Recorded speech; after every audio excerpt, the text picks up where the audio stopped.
Your mission, should you choose to accept it. I wonder, did you ever choose not to? You had a terrible choice to make in Berlin. One life over millions. And now the world is at risk. You don't understand what you're involved in. You need to walk away. How is he?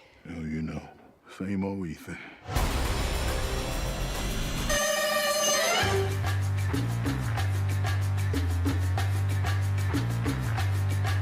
Welcome to the Box Office Bros podcast. Box Office Bros is a part of the Bears Barroom Radio Network. This is episode 13, Mission Impossible Fallout Review. I'm your host, John Santucci. Call me Tooch. With me, as always, is Joe Mandel, the Goon. Joe, how are you? Doing well, man, and ready to talk about this action-packed movie. Right, we have a returning guest. We have two-time Emmy Award winner Aldo Gandia, the founder of Bears Barroom Radio Network. Aldo, how's it going? It is going well, and I got to tell you right off the bat that I am so glad I saw this movie. Yeah, it was really good, guys. I loved it. This is the sixth Mission Impossible movie, directed by Christopher McQuarrie, who we first heard about in The Usual Suspects. I don't know if you guys saw that movie. Absolutely. Oh, yeah. Right, and he wrote that and wrote Edge of Tomorrow, too, which is another Tom Cruise vehicle. Directed the Mission Impossible movie right before this one, which was Rogue Nation. And he did an excellent job directing it. The stunts were fantastic. The car chases were fantastic. I thought the plot had enough twists and to keep you interested enough. Joe, what do you think of the movie overall, your overall view? Overall, man, I really loved this movie. I went in just thinking it was going to be kind of like a popcorn blockbuster, which it was. But for me, it was a lot deeper than that because there was incredible fight scenes. And like you said, the stunts were off the chain. And for me, the plot was really good. I liked all the acting in it. And I have to say that Tom Cruise proved himself again as being a fantastic actor. And I do have to say, I think Ving Rhames did a really good job as well for someone who I had completely forgotten about, John. Yeah, I was going to mention him too later on. Some good scenes with him as well. Aldo, overall, what do you think of Mission Impossible Fallout? I really, really love this movie. I have newfound respect for Tom Cruise as an action movie star, just as a movie star. I think he's gotten, a bad rap because of the stuff off the camera, but that doesn't matter to me. I just want to be entertained when I go to a movie, and if it's Tom Cruise or anybody else. And Tom Cruise definitely delivers in this movie, not only because he's a star, but you know that he is doing all of these stunts. At the very least, it looks like he's doing all of these stunts. And I have a newfound respect for Christopher McQuarrie. Actually, I didn't know much about him, and I did a little research beforehand and learned that he did write the script for The Usual Suspects and learned about some of the other films that he does. He's now on my list of directors to keep an eye on whenever there's a Christopher McQuarrie movie out. I'm probably going to get in line to buy a ticket because I thought he did a phenomenal job with this movie. I'm really, really stoked about this film. I highly recommend it, man. Yeah, me too. Definitely worth the price of admission. Christopher McQuarrie, yeah, we'll talk about his directing coming up soon here. Really great, technically excellent movie direction. There was hardly a wasted shot. And we'll get into that a little bit more as we talk about the shots. Aldo, is Tom Cruise the biggest movie star in the world? It's hard for me to think of somebody who is not or is above him. I think he is. I mean, this movie is going to open strongly, I think, first of all, because of Tom Cruise, and second, because it's the Mission Impossible franchise. So I think, despite the fact that here in America he gets some heat for the Scientology stuff, I do believe that he is still a worldwide global movie star, unlike anybody else right now. Joe, what do you think? Tom Cruise the biggest star in the world? I'm not sure if he's the biggest movie star in the world, but I can tell you he's the biggest action star in the world. So any action movie he's in, it's going to sell tickets, and that's why you cast Tom Cruise in your action movie. And, he's filming the sequel to Top Gun right now, so that's going to be a big movie in the box office next year. So he's going to dominate the box office for a long time. This is the sixth Mission Impossible movie in the series. Hard to believe it's been 6. They've been going at this for nearly 20 years. I think it has been 20 years. The American James Bond. Sure. The American spy movie, and I'm wondering if it's surpassing Bond now as Bond, as ages and it's gone through so many iterations of the main character. But one constant to Mission Impossible, of course, has been Tom Cruise, and that's why he's such a big star. He just brings people to the movie theater. From what I heard, a $62 million opening weekend. Joe, that's not even worldwide, that's just U.S. domestic, which is huge. Overall, this movie had everything going for it. Acting was great. Stunts, the car chases, the action scenes, had some amazing fight scenes, too. Oh, my goodness. Totally. So amazing. Overall, guys, what grade would you give this, Aldo? Well, what's the grading system we do here again? Is it thumbs? Is it stars? Is it 1 to 10? I forgot. I'm sorry. It's as if you were turning in a term paper. Okay. I give it 4 stars. I give it 2 thumbs up, and I give it my best term paper, because I think if you're going to watch any action film this summer, I gotta believe that there isn't a better action film than this Mission Impossible film. I highly recommend this film. I think that it hits home runs in every area. I mean, Angela Bassett as the CIA director, Alec Baldwin as the IMF chief, these supporting roles by the actors, Vanessa Kirby as the White Widow, Rebecca Ferguson as Ilsa Faust, on and on and on. And you mentioned Ving Rhames. I mean, the acting is superb. The action sequences. If you've been to Paris before, then I doubly recommend that you go to see this movie, because the way they use that city for action scenes is just phenomenal. I mean, I am really, really excited about this. So I can't wait to see it again, frankly. Yeah, it was like a travel guide. I'm going to take it that's an A. Yeah, there you go, an A. I used every grading system but that one, but it's definitely an A. Right, Joe, how about you? Your grade for Mission Impossible Fallout? Yeah, I also give this one an A, John. I had a blast seeing this movie. You know, the stunts for me are kind of what put this movie over the top. We'll talk a little bit further in the spoiler section, but I will say that there's a scene involving jumping out of a plane that just literally takes your breath away. It's just shot so perfectly. And then they have these amazing chase scenes on motorcycles. It was a nonstop action. I was on the edge of my seat the entire time, and I can't recommend this movie high enough. All right, so I'm with you guys. So we got 3 A's for Mission Impossible Fallout. Worth the price of admission. All 3 of us are going to agree. And go see Mission Impossible Fallout. You'll definitely have a great time. It really kept your interest the whole movie, and it kept your pulse up. And I think that's what made it so fun, was the excitement and suspense. And you don't get that a lot in a lot of movies, and that's what makes the Mission Impossible franchise so special. So, Joe, before we head on into the spoilers section, tell us about Box Office Bros and what's going on. Yeah, so for next week, we are going to be reviewing Christopher Robin, starring Ewan McGregor. A little bit of a kid-friendly film, which is kind of good for a lot of the parents out there to see what you can take your kids to see. So John will be taking his daughter Alita to go see that, and I will see it as well. So should hopefully be a good movie for us to kind of take a step back and do something a little bit more kid-friendly. All right, so heading on into the spoiler section. Spoiler alert! In Box Office Bros, we always talk about the opening scene and how it sets the tone for the movie. And the opening scene here was a dream sequence. Ethan Hunt, played by Tom Cruise, the star of the movie, and he is getting married to Michelle Monaghan, who plays Julia Hunt, his wife or former wife. And officiating the ceremony is Solomon Lane, who that kind of, if you saw Rogue Nation, you're tipped off a little bit that something's up with this wedding. Right. And Solomon Lane is played great by Sean Harris. Oh, yeah. I've seen him in a bunch of stuff. He's a sandpaper-voiced British actor who usually plays a villain. Aldo, what do you think of the opening dream sequence? I loved it, the way it was filmed, and it touched an emotional chord.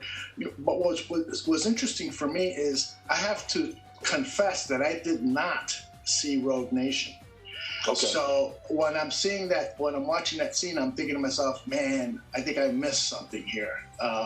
But I will tell audiences this, that you don't really need to see Rogue Nation to enjoy this movie. But clearly that scene would have had more impact for me had I seen Rogue Nation. Right, and Rogue Nation, of course, Solomon Lane was the main villain, and if you haven't seen, Rogue Nation is up there too. It's a great movie as well. There's some great action pieces in that one, including one where Tom Cruise had to hold his breath underwater for like 3 to 6 minutes. Oh yeah. Joe, did you see Rogue Nation? I did. Rogue Nation was another fantastic film with awesome stunts and had a really good story. And for all you folks out there who have not seen Rogue Nation or any of the other Mission Impossible films, the channel Stars, if you get Stars, has all the Mission Impossible movies now, so you can watch them either on demand or see if it's airing on Stars. So Great tip. Go check out those films because they're great. Right, so the dream sequence wedding kind of has a tie back to the past, Ethan's past, and he's obviously troubled, one, by Solomon Lane, and two, by the events of previous Mission Impossible movies where he and Julia were forced to split up because of the danger of Ethan's job, and this theme will run throughout the movie as he thinks about Julia in his near waking moments. So that's the opening sequence. The true opening sequence is Ethan accepting, he's in Belfast, he's accepting the next Mission Impossible tape, which comes within Homer's Odyssey, a hardback cover of Homer's Odyssey, the old-time tape reel, which I love. Mm-hmm. What do you guys think, Aldo, of the opening mission tape? If you accept this mission. Well, I'm old enough to have seen the TV show when it was first run on CBS. I think it was on Sunday nights. And so that sequence there really hit home. I love the updating of it. I love how it was filmed. I love the technology behind it. He had to have his finger pricked with blood to activate the recorder. It was just beautifully filmed. By the way, I saw the movie in 3D. Did you guys see it in 3D? I didn't. I saw it in standard at 9:15 this morning. Oh, okay. I was having breakfast to watching the movie, Aldo. Pretty cool. I did not see it. I did not see it in 3D either. I just saw it in standard. Yeah, and I wasn't going to see it in 3D, but it was the showing that was more convenient for my schedule, and so I'm not at all displeased that I did. And that particular sequence and the credit sequence that follows, I believe the credit sequence follows that sequence. Boy, that 3D just was really mesmerizing. Really did the job. It glued me to my seat. Right. I'm old enough too to remember the TV show of Peter Graves. I remember watching. It was a little bit before my time, but I was catching them on reruns as a boy. Mm-hmm. So, but yeah, the old school little tape reel playing, and we learned about the central conflict and villains of the movie, which is the Apostles, who is a shadowy terrorist organization, and we've learned that they are hooking up with a mysterious figure named Jonathan Lark, and we'll talk about him coming up here. All right, so the mission that Ethan is given is to infiltrate the terrorist organization, the Apostles, who are looking for 3 plutonium bombs, and they're meeting up with a shadowy terrorist named Jonathan Lark, who has released a smallpox bomb in Kashmir in Central Asia. Whereas Ethan has to jump into Paris because he's only got 2 hours. So he does a halo jump into Paris, and you meet Agent Walker, who is kind of replacing Agent Brandt, who was played by Jeremy Renner in the previous Mission Impossible movies. He's played by Henry Cavill, who this dude is a big guy, although. Yes, he is. He's a beast. He's got to be 6'4", and he's got broad shoulders. Mm-hmm. Very imposing figure, and he plays a CIA agent who is Angela Bassett's asset. And he comes along with Ethan as they are jumping into Paris. They're going to hook up and abduct Lark, steal his face, Mission Impossible style, and insert themselves into the deal for the plutonium with another terrorist broker named the White Widow, who's played by Vanessa Kirby. And boy, was she gorgeous. What'd you guys think of the White Widow, Joe?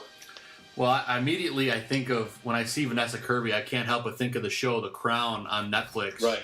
And she was fantastic in that. So immediately I was very excited when I saw her in this movie, because I'm like, first off, she's a great actress, and second off, it's just really good eye candy as well. So I thought she was fantastic. She's really good in The Crown, and she's really good in this. As I wouldn't quite put her in the villain category, but I would say she kind of walks across the line between villain and just kind of bystander. Aldo, what do you think of Vanessa Kirby? Well, great performance on her part. I'm looking at her filmography right now, and I have not seen her in anything prior to this film, but I will definitely be looking for her in past films. Everest, I want to see the one you just mentioned, The Dresser.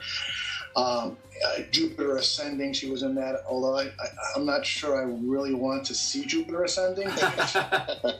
But she's got a meaty role in that, and I'd like to see it, because I thought her performance was excellent, and she's got a very sultry, seductive look. So, and in 3D, it was 3 times the seduction work. So yeah. Her character and the way she was filmed by McQuarrie, just top notch. Right. Now she's also in Netflix, The Frankenstein Chronicles, which I recommend to you guys, which is kind of a retelling of the Frankenstein story, which is really good twist on the retelling of that. So let's talk about the Halo jump, which is high altitude, low opening jump, which Cruise did himself, and he and Agent Walker are both jumping. So tell us what happens in the stunt, Joe. Yeah, so they basically, John just said it, high altitude, low opening. What that means is it's what a lot of military groups do to go undetected when they're trying to infiltrate an area.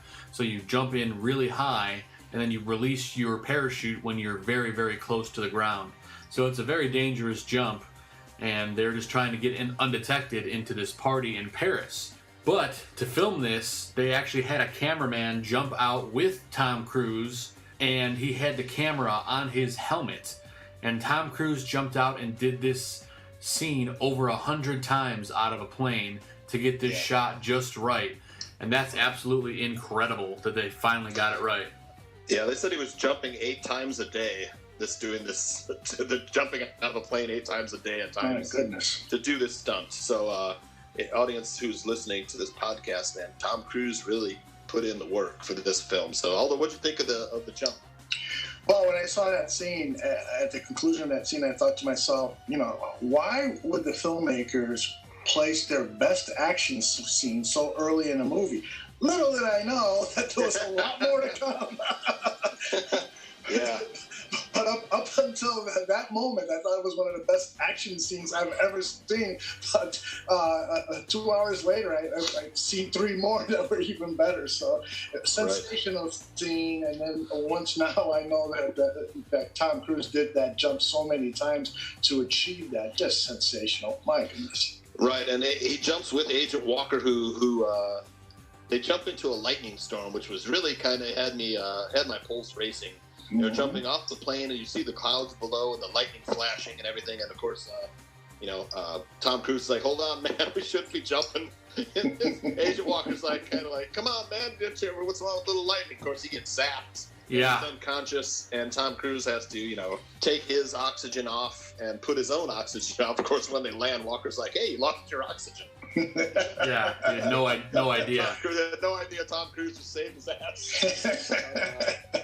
Yeah, so they get into the big party that the White Widow is at, and come upon the person that they're tracking. They're tracking the Jonathan Lark character, and they track him to a bathroom.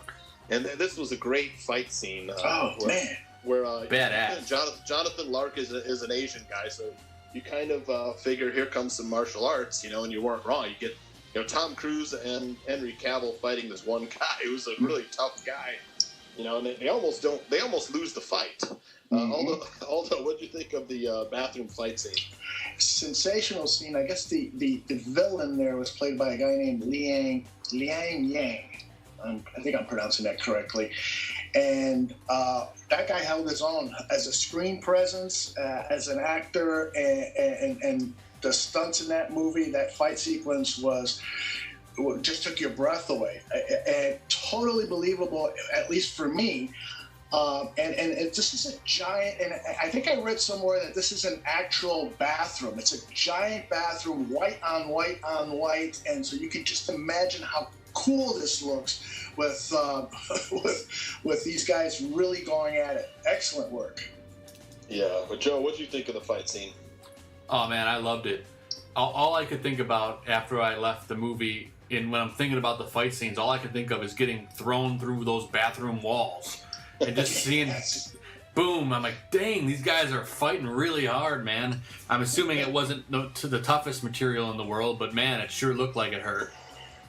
Right, so they finally subdue this guy and are attempting to steal his face, and there's some, technical issues. They're unable to get a good mask on, and the guy wakes up again, and he nearly whips their ass a second time. Exactly. And Ethan is rescued by Ilsa. Even then, she accidentally shoots him in the head, so they can't get a mask, and Ethan is forced to pose as Jonathan Lark and hope that the widow and Lark had never met before. Of course, the conflict between Ethan and Walker, are basically their methods, where Ethan is the, sneak in, the surgical technician, and Walker has the reputation of being a hammer, where he just, gets the job done by killing everybody. So that's the reputation of Agent Walker, who again is played by Henry Cavill. It works, and Ethan meets the White Widow and is able to trick her. And there's another fight scene in the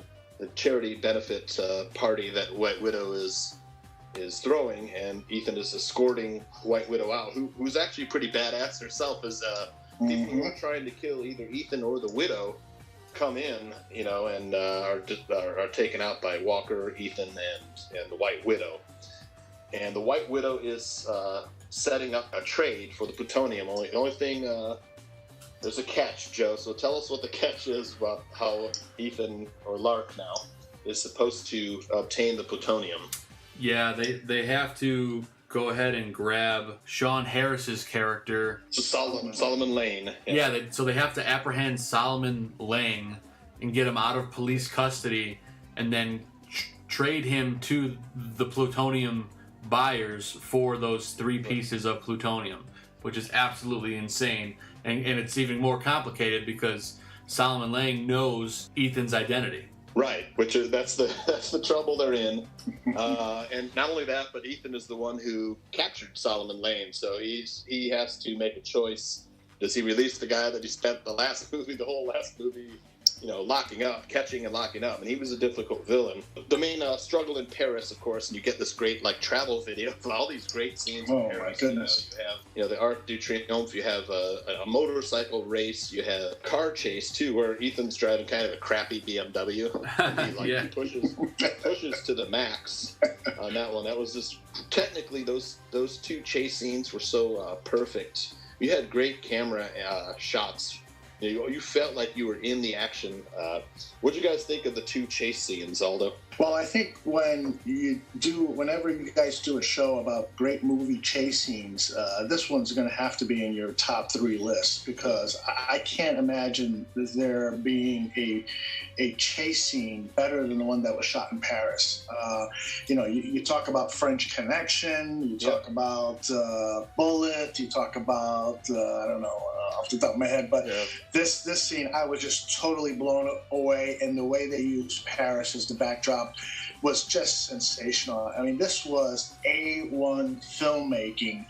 And the next time I see the picture, I'm anxious to see it in 2D to see if this chase scene worked as well as it did in 3D, because the city just looked magnificent in 3D. And so I'm anxious to see what it's going to look like in a more standard version. Well, you got me anxious to see it in 3D now, man. Yeah, you really do. You really do. Because the movies you listed off for car chase scenes are at the top of my list as well. I want to put in Ronin, which was a great, a couple of great car chase scenes in there. French Connection, of course, being probably the tops. To Live and Die in L.A. is another. Because these are great scenes where Ethan drives into traffic on a motorcycle against traffic. Yeah, that was crazy. really good scene as well. And then, of course, you have the narrow side streets of Paris. Mm-hmm. And, of course, there's one great scene where Ethan wipes out, and that stunt looks so real too, where he's hit and he rolls on the sidewalk. Mm-hmm. He looked like it roughed him up a little bit too. Joe, what are your thoughts about these two great chase scenes in Paris? Man, they were unbelievable, really. And for me, when he's on that motorcycle, and it all started really when they knock Solomon Lane's character's armored vehicle into the water, and he kind of goes around the corner, and there's so much action going on. You're fully immersed in it. I thought these chase scenes were incredible.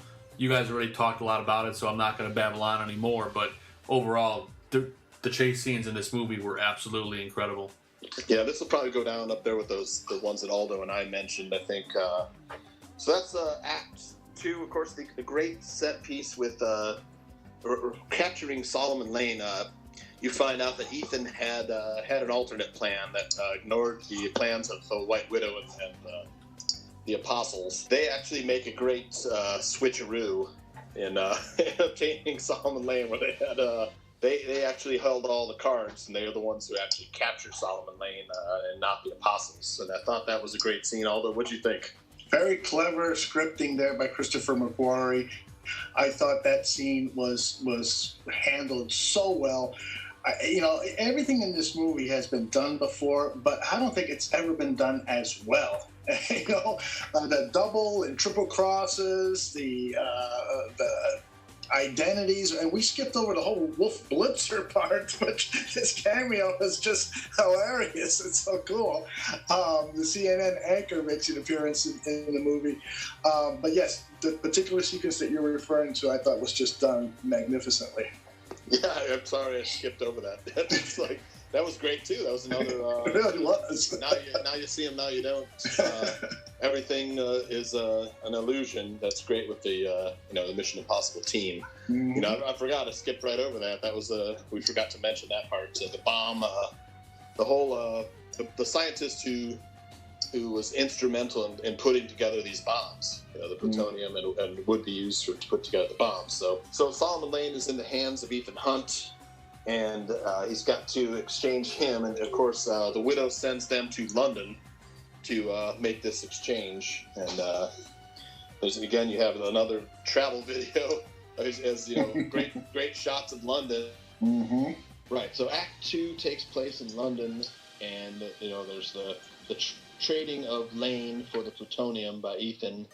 Ilsa, we find out, her mission is to kill Lane. Her government, British government, has given her the order to kill Lane, so that presents another conflict. And in addition, Walker has tried to frame Ethan as being Lark, based on the events in Paris. Ethan is suspected of being Jonathan Lark by Angela Bassett's character, who's Sloan, Director Sloan, of CIA Director Sloan. All plot elements have come to coalesce here in London, and as it happens, there's a great chase scene through the rooftops of London, high rises, and up through the top of St. Paul's Cathedral, which is one climb I've made. I think there's 1,000 steps to the top of that one. Oh wow! And he exits out of St. Paul's and runs along the rooftops. And there's one scene where he jumps, and he actually broke his ankle on this scene. You can see when he gets up, climbs up to the top of the rooftop, and he kind of limps running, and that halted filming for about 7 weeks until his fractured ankle could heal. Wow. So that was another amazing set piece as he's jumping from rooftop to rooftop. And of course, Solomon Lane and Walker get away in a helicopter, and Ethan misses them at the last moment. But we find out that they've inserted a tracker in Lane's neck. And of course, there's one great scene, although I want to talk about, where Benji takes on the persona of Lane. And I'll let you guys talk about this scene. Go ahead and give it to us. Go ahead, Joe. Pick it up. Well, before we even get into that, Simon Pegg was hilarious as Benji in this movie. He was great as usual. But essentially what happens is they pull a swaparoo. So they put the mask of Lane on Benji. They take the real Lane with them and leave Benji behind as a faux Lane. So Henry Cavill gets pretty pissed off when he finds out that he's not babysitting the real Lane, and then things kind of take off from there. Right. They find out that Walker was the double agent. Aldo, what'd you think of that scene? Again, just really clever script writing. I mean, this movie is all about its action scenes, and it's interspersed with some little dialogue scenes that just propel the plot forward. But all of those little scenes just work so well with great acting and clever scripting by McQuarrie. I was, again, just super impressed. Yeah, it was a great switcheroo. They were able to, even Alec Baldwin's character was in on this one. They kind of let him, come in and deliver his Ethan. I'm taking you back. You're Jonathan Lark. You're not Hunt.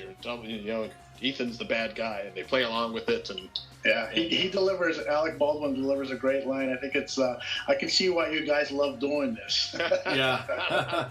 Yeah, it was good. And the giveaway was, the line was Mission Impossible is all guys wearing Halloween costumes.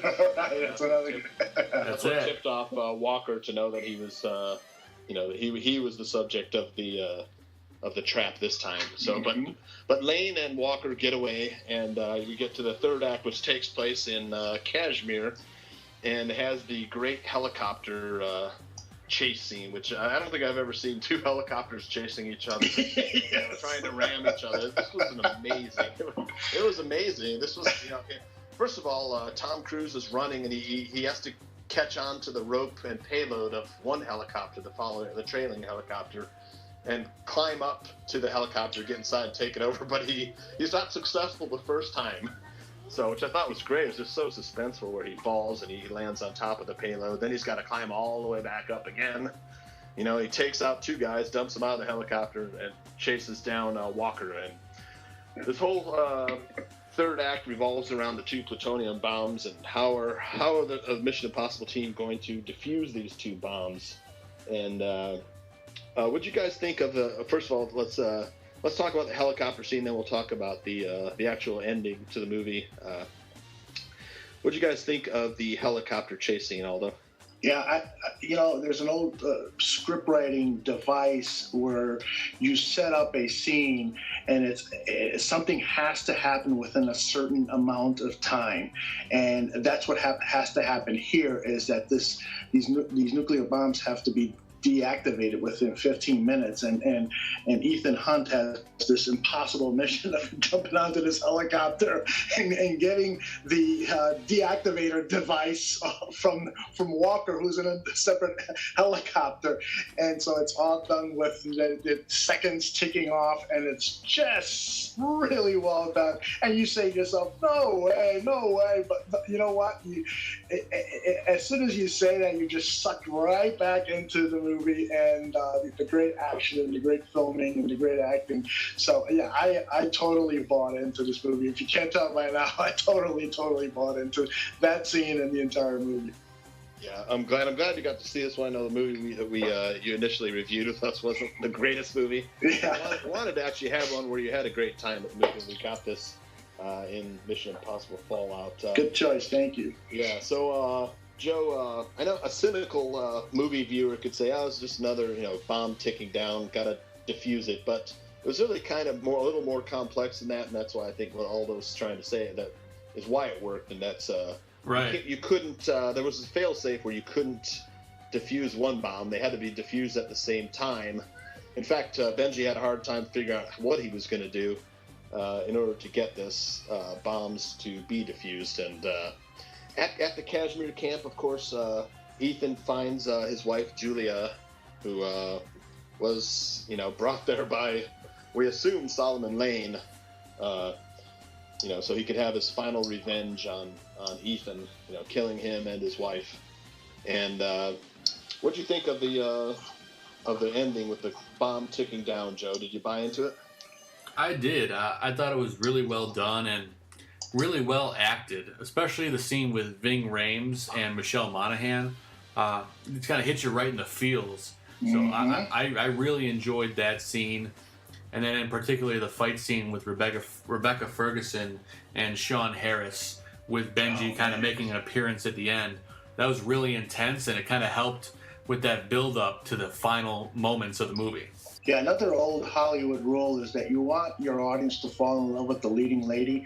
Well, in this movie, I fell in love with all three of the main female leads, Rebecca Ferguson, Vanessa Kirby, and Michelle Monaghan. Their performances were great. They were filmed beautifully by McQuarrie. All of their scenes meant something. They just weren't in the movie as eye candy. Their characters had depth to them. I was really impressed by their performances. There's an actual ending to this movie. You know, there's a finale with the great clifftop scene. The final fight between Walker and Hunt. Ethan's got to fight this big guy, you know, who was tough, man. He was pretty fearsome actor or imposing actor. You know, of course, Superman. Mm-hmm. He's Superman, right? So, but yeah, there's I want to ask you guys the ending. When, of course, Ethan, comes through with, Benji and Luther have to make a decision, and they got to trust that Ethan's going to do his part for all three of them to defuse the bomb. And, of course, the world is saved because the water table, the water supply of Central Asia isn't going to be poisoned by nuclear fallout, which is where you get the name Mission Impossible Fallout. And you have a scene where Ethan is coming to in the hospital, and Julia is talking to Ilsa. What do you think they talk about, Aldo? What do you think the whispered words were? I hope there's a sequel. I don't know. I wondered that too, and perhaps it was, I'll look out after him. Yes. That probably has to be it, but that's a great question, and a really nice moment in the movie. Yeah, what do you think Ilsa and Julie are talking about that we can't hear? That only that Ethan sees them talking but can't hear. What do you think, Joe? I think it's more along the lines of what Aldo said, just kind of like, take care of him, but in kind of a cynical way. I kind of joked with myself when I walked out of the theater. I'm like, maybe she's just saying, run. Right. Yeah, I wonder too, and I'm wondering, there is that scene that Luther has with Ilsa and Tom walks in on, where Luther's telling Ilsa that he's only cared for a few people, and you're one of them. So I'm wondering if Julia and Ilsa had a little talk, and like now Tom can let Julia go, and Ilsa can take that place, someone who can be what Ethan needs. Because when it comes down to it, this movie is an Ethan Hunt, character-driven movie. You find out a lot about Ethan. He can't make these decisions, about sacrificing the lives of. He can't sacrifice any of his partners. Right. So that's a theme that came up in this movie a couple times. So that he's not going to cheat. He's not going to let his teammates die. He'll do whatever he can to save the world, but save his loved ones. And I think while saving the lives of millions, he's thinking about saving one person in front of him. Right. I thought that was really good. Another thing that I thought was interesting about the Ethan Hunt character, and you guys can probably talk about this much more than I can because I did not see the previous movie, Rogue Nation, is that the Ethan Hunt character had a lot of Jack Bauer characteristics. Jack Bauer, the character from 24, in that he is this guy who continually saves the world, but he just cannot have a personal life because that's his job. Yeah, it's a great point. Yeah, a lot of similarities between those two characters. So I guess we'll wrap it up here. A great point to wrap it up. Both you guys are going to recommend this movie. And any final thoughts, Joe? No, just if you're thinking about going to see Mission Impossible Fallout, go see it. It's probably one of the best action films I've seen in the last 5 to 10 years. It was just fantastic. And for the chase scenes alone, it's worth the price of admission, especially with those stunts. Right. And Aldo, I got one last question for you. You saw it in 3D. How did the helicopters rolling around in the snow look? Oh, man. Well, You know, there were so many great 3D scenes in this movie, but that one probably was just the most terrifying because at one point choppers are kind of coming right at you. Sensational job, and I highly recommend that people do see it in 3D.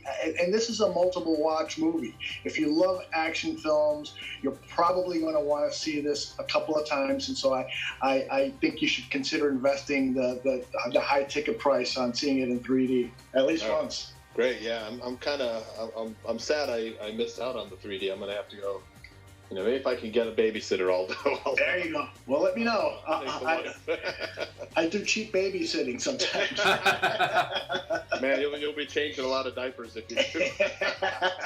I've got perfect practice at changing my own. So. Boom. Hilarious. Yeah. All right. So for Box Office Bros, let's Joe, where can we find you on Twitter? You can find me at Joe Mandel. Right, Aldo, how about you? Where can we find you on Twitter? Find me at Bear's Barroom, and if you want to talk politics and movies, and TV and stuff, at Aldo Barkeeper. But be forewarned, I am a lefty. Right, and then follow me at Santucci_John and at the BOB podcast. Check out bearsbarroom.com for all the great Bears content, all the great podcasts, including this one and other podcasts. So for Box Office Bros, this is Tooch signing off. We'll see you at the movies.